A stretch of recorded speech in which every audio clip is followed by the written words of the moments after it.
नमस्कार, आप देख रहे हैं न्यूज फॉर नेशन और मैं हूं सांत्वना आपके साथ। तैयारी साल 2024 में होने वाले लोकसभा चुनाव की शुरू हो चुकी है और ये तैयारी पूरे देश भर में पक्ष और विपक्ष की तरफ से जारी है।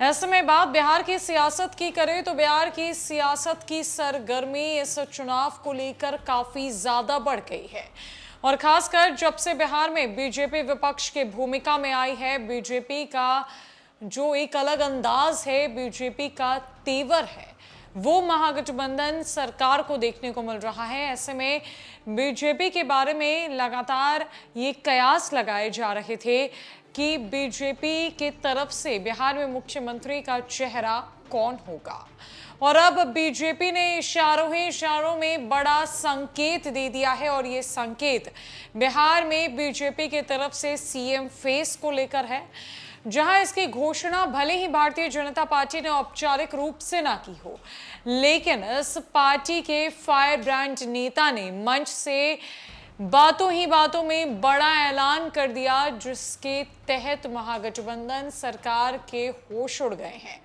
नीतीश तेजस्वी के इस चाचा भतीजे की सरकार, जो खुद को पूरी सटीक सरकार बताती है, विकास की सरकार बताती है, समृद्धि और शांति की सरकार बताती है, उस सरकार के सामने अब बीजेपी ने कड़ी चुनौती दे डाली है।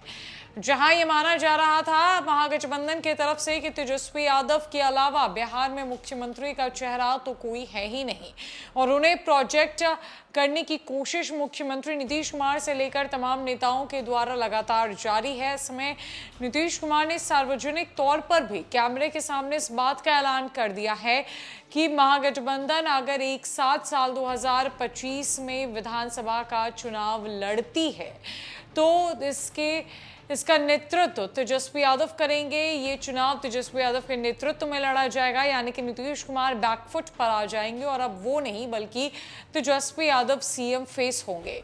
तैयारी लोकसभा चुनाव और विधानसभा चुनाव की एक साथ चल रही है, जहां बीजेपी के फायर ब्रांड नेता और केंद्रीय मंत्री गिरिराज सिंह ने मंच से सम्राट चौधरी का नाम लेकर बड़ा ऐलान कर दिया है और ये बताने की कोशिश की है कि सम्राट चौधरी जब से बीजेपी के प्रदेश अध्यक्ष बने हैं, किस तरीके से रूपरेखा, रणनीति, राजनीति सब कुछ बदल गई है। नया समीकरण तय होने लगा है। ऐसे में अगर वो मुख्यमंत्री का चेहरा बन जाएंगे तो क्या से क्या हो जाएगा।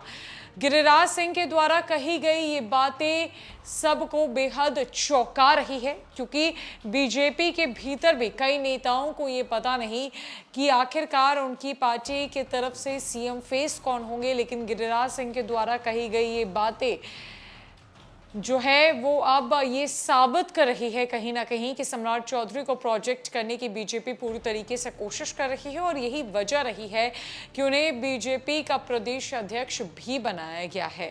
ऐसे में मुख्यमंत्री नीतीश कुमार और तेजस्वी यादव की मुश्किलें बढ़ सकती है, क्योंकि इसके जरिए बीजेपी ने कुशवाहा वोटर्स को एक बड़ा संदेश देने का काम किया है और बिहार में चुनाव राजनीति और रणनीति तीनों ही जातीय गोटी से ही सेट की जाती है।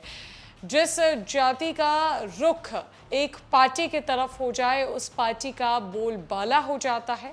ऐसे में महागठबंधन और बीजेपी लगातार विभिन्न जातियों को साधने की कोशिश कर रही है, वोट बैंक को अपने खेमे में लेने की कोशिश कर रही है, चाहे वो मुस्लिम समुदाय हो, यादव समुदाय हो, कुर्मी, कोयरी या कुशवाहा हो। लगातार प्लानिंग की जा रही है बिहार में, ताकि आने वाले चुनाव में महागठबंधन की सरकार एक तरफ एक मजबूत वोट बैंक के तरफ से लड़ सके, तो वहीं बीजेपी इस बात की पूरी कोशिश में है कि सवर्णों का वोट बैंक उनके खेमे से कहीं भी इधर से उधर ना हो। और अब तैयारी कुशवाहा वोटर्स को भी साधने की है, जहां सम्राट चौधरी के जरिए बीजेपी ये बड़ा काम कर रही है। अब देखने वाली बात तो ये होगी कि केंद्रीय मंत्री गिरिराज सिंह के द्वारा दिए गए इस बयान के बाद बिहार के राजनीतिक सरगर्मी की हलचल कितनी ज्यादा बढ़ती है और उस पर क्या प्रतिक्रियाएं निकल कर सामने आती है। फिलहाल के लिए इस खबर में इतना ही। कई खबरों के लिए हमारे साथ बने रहे न्यूज फॉर नेशन में। नमस्कार।